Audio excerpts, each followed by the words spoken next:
Another issue from the Food Network brought to you by Real World Audio.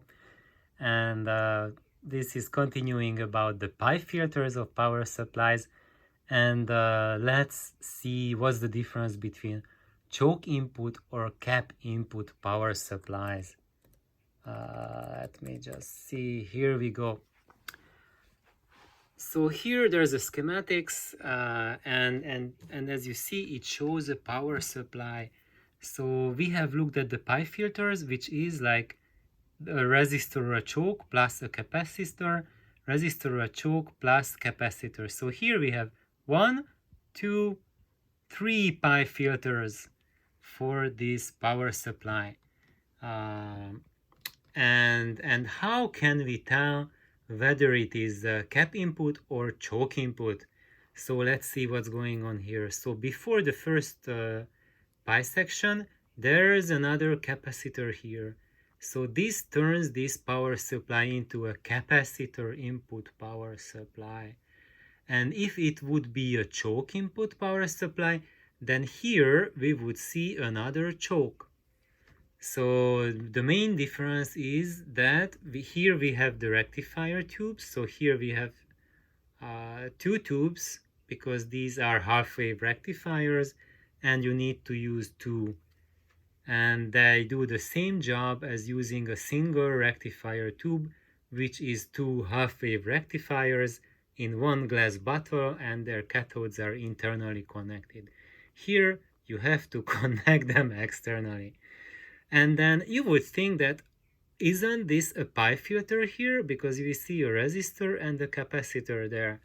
However, that does not make it into a choke input filter. Partially it's because it's just a plain resistor and it doesn't have high enough impedance to turn it into a choke input supply. Then why on earth is there a resistor over there, and what is it doing? So if you look at it, you see it's 100 microfarad capacitor, which takes in the incoming choppy DC, and that's a very high capacitance for vacuum tube rectification. And what that causes is that high capacitance, when the capacitor is charging up, would tend to strip the cathode of your resistor, of your rectifier. So what here they did is they inserted a resistor here to slow down the charge rate of the capacitor to preserve the rectifier tubes. And that's a really nice idea to do that. And for that resistor, let's just draw an example for that. So here let's use the drawing from the previous video. So this is the case that we have a resistor here and a capacitor. So let's say this is 100 microfarad capacitor, which is a little bit too big for vacuum tubes. Usually you want capacitance up to 40 microfarad. If you have a beefy rectifier tube like the 5U4G or the 5AR4, these guys can handle 40 microfarads easily.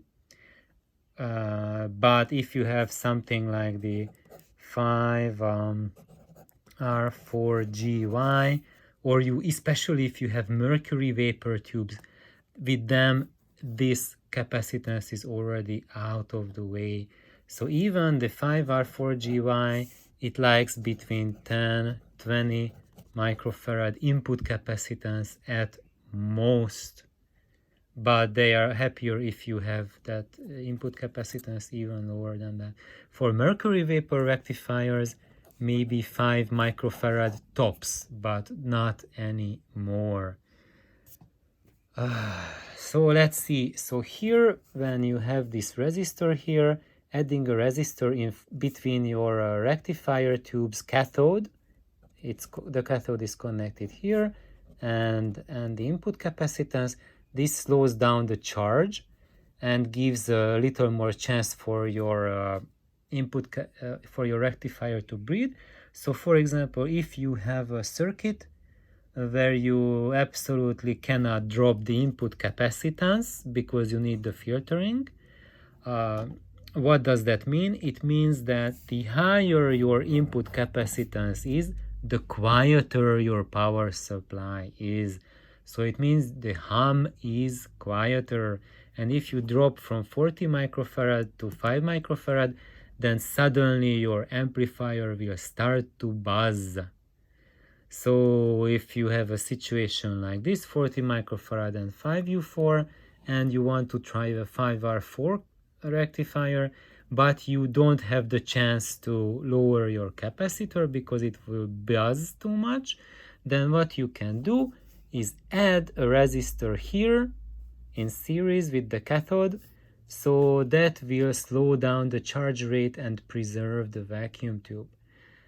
And usually in most cases for audio amplifiers, when the power supply is already on and running, so during the operation of your tube amplifier, the charge rate is usually not an issue, unless you have mercury vapor rectifiers, then it is still an issue. But even like a 5R4GY, if your amp is on, it doesn't care if there's 40 microfarad capacitance, it will be fine with it.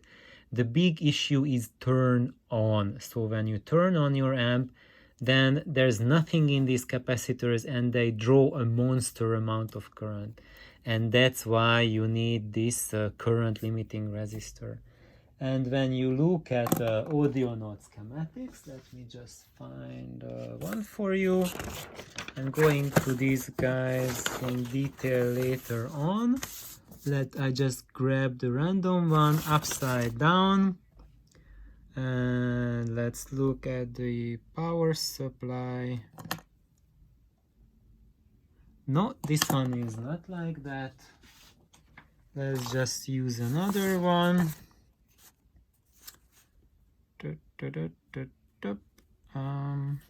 This one neither. Okay, I'm not having here, right? But maybe I would need my glasses because I cannot see too much. Let's see. Now I have my glasses on. It's totally different now. So let's see. Nope, they don't use it. Anyway, there is this is the Ankoruz power supply. And here, as you see, they're using the 5Y3GT rectifier for the output section and the 6X5 for the signal section.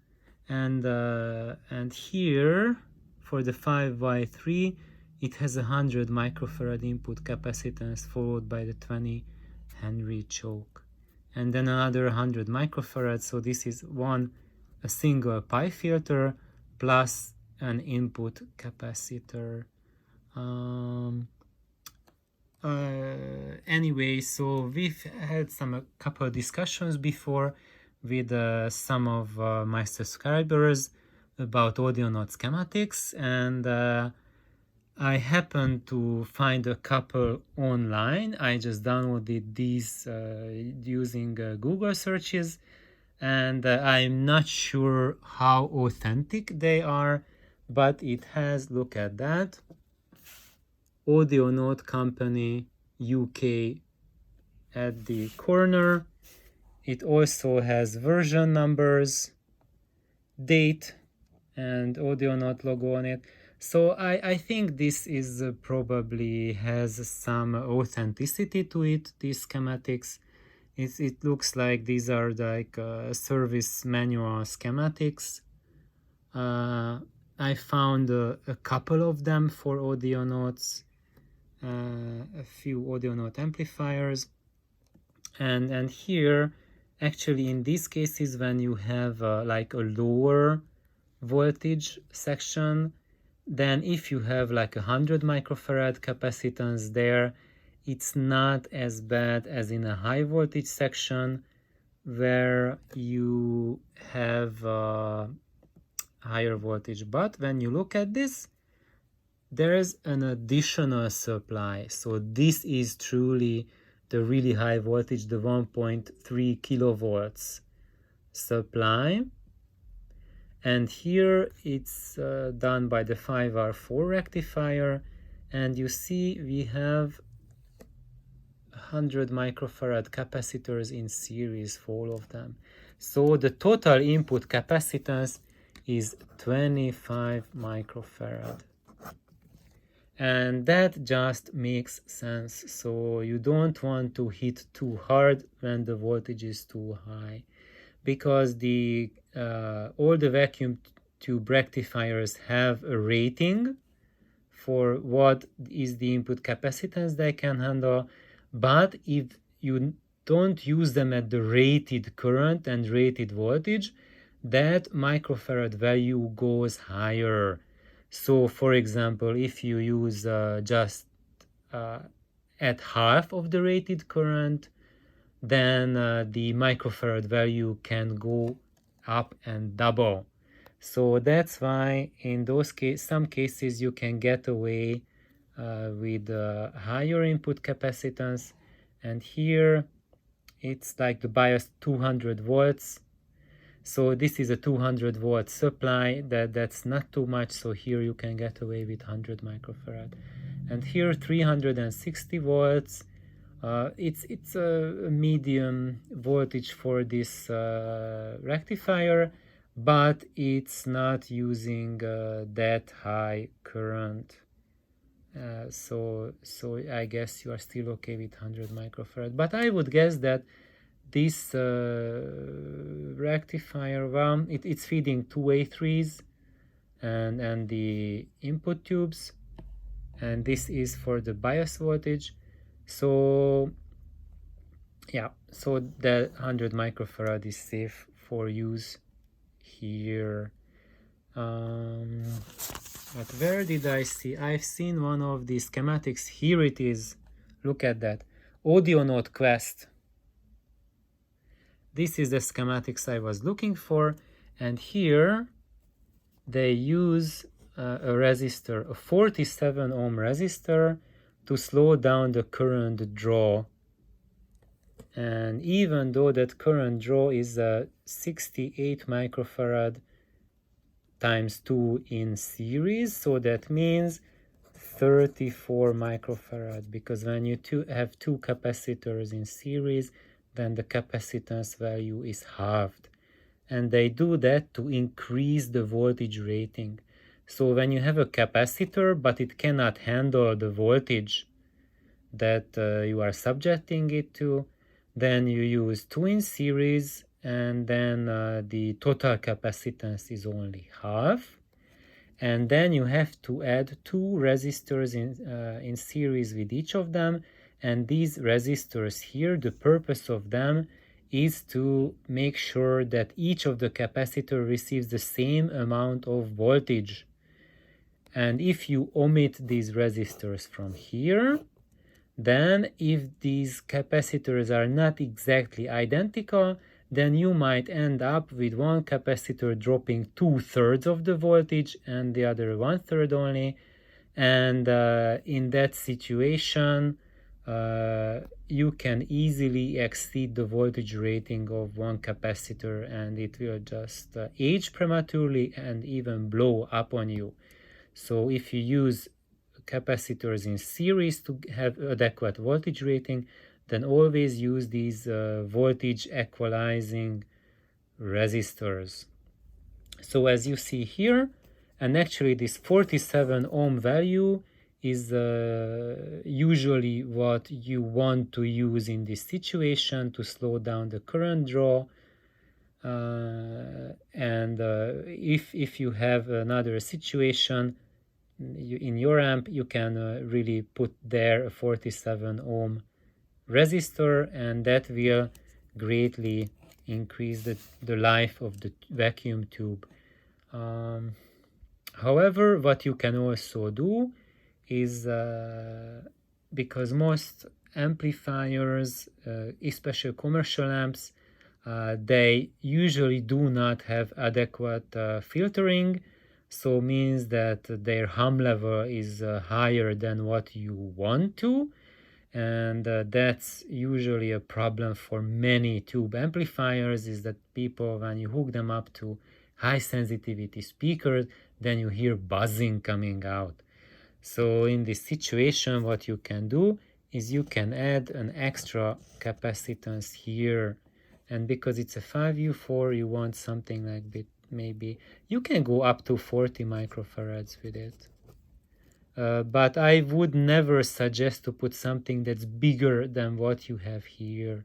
So you could add an additional additional section of these guys in front there as well, if you have space. Or you can go lower value, maybe half of these values, because the lower your input capacitance, the less the strain on your power transformer. So eventually here, because we have 34 microfarad input capacitance, that's well within the range of a 5U4 G to handle, but they must have had a reason to put it down there, so probably it's because it's still better on your transformer, on your power transformer. It rings less if you slow down the current. So in this case, if you have an Audionaut Quest and you find it too noisy, maybe you have super sensitive speakers and it hums for you, then here I would suggest to add a capacitor which is like 20 microfarads in front of that resistor. And if you do that, it will quiet down quite a bit. So I think that's enough for today. We've been a little bit jumping around, starting from choke input versus capacitor input. And as it goes, I haven't really explained what is the difference between them, what each does to the sound, although we have seen how to use them. So let's have a look at that next time. Thank you. Bye-bye.